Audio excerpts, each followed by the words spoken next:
No one does the orange diver quite like Seiko. There is Doxa, but the SRPC07, otherwise known as the Orange Samurai, retails for just over $500, which is significantly less for even an entry-level Doxa. And in truth, it sells for less. The Samurai is just under 44 millimeters, and even though it's a dinner plate on my wrist, it can fit a wide variety of men's wrists. The unique case design is austere and rugged, but without being too bulky. It has a lot of presence, but because of the unique shape of the case, it doesn't necessarily dominate your wrist. The case thickness is 13 millimeters, which isn't crazy thick for a diver. This allows you to easily slide it under a cuff. A friend of mine was kind enough to loan me his watch so I could do a video on it, and he currently has it on the stainless steel bracelet, but it's also available on a rubber strap as well. The bracelet is a satin oyster style bracelet, and it features a micro adjustment as well as a diver's extension.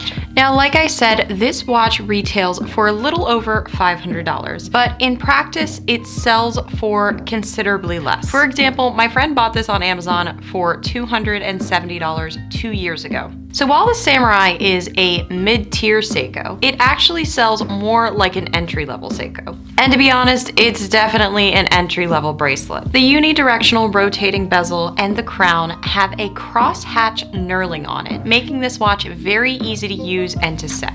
The combination of the orange dial and the larger indices gives this watch incredible visibility. This is an amazing utility watch, and Seiko has done a great job of not adding too much text or flashy dial elements. But if I had one criticism of this watch, it would be that the large hour markers combined with the orange dial is just a little bit too much. Personally, I feel like it affects the balance of the dial. However, the larger indices are chock full of lume, and there's nothing like Seiko Lumibrite.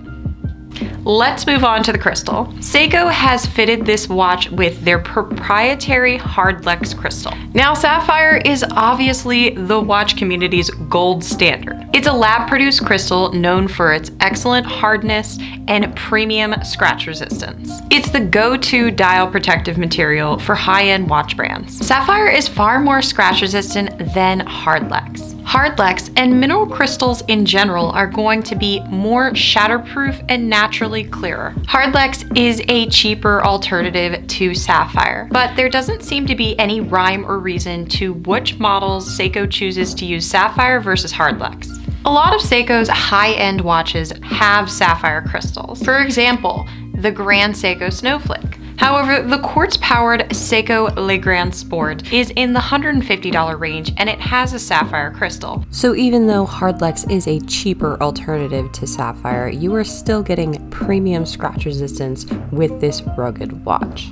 At the end of the day, this is a diver. It needs to have a certain level of water resistance. It's going to be used as a tool. The design language of this watch screams classic diver, utility. And something worth mentioning is even though Seiko put a 3 o'clock date window on this watch, which my personal preference of course is a 6 o'clock date window, they decided to add a half-hour marker as well, which again is going to be chocked full of lume, making this watch incredibly visible in low light situations. The Seiko Samurai is a really good watch for the money, and this orange dial is very emblematic of what a classic diver should be. Whether you want to call it new generation, reissued, updated version, Seiko keeps bringing this watch back, and the reason is because people like the Samurai. Now, it retails for about $500, but you can easily get it for under $300. So the watch is going to have some shortcomings. For example, the bracelet is definitely an entry-level bracelet. My other issue with this watch is I'm a woman who primarily wears men's watches, and I can wear a watch as big as 40 millimeters. But with this watch being just under 44 millimeters, I would never say that it's a unisex option. And although I'm thrilled that I got to do a video on this watch because I think it's really cool,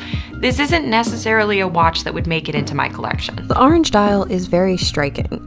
And although you're not necessarily going to wear a diver with a tuxedo, this watch is going to be a statement piece in your collection.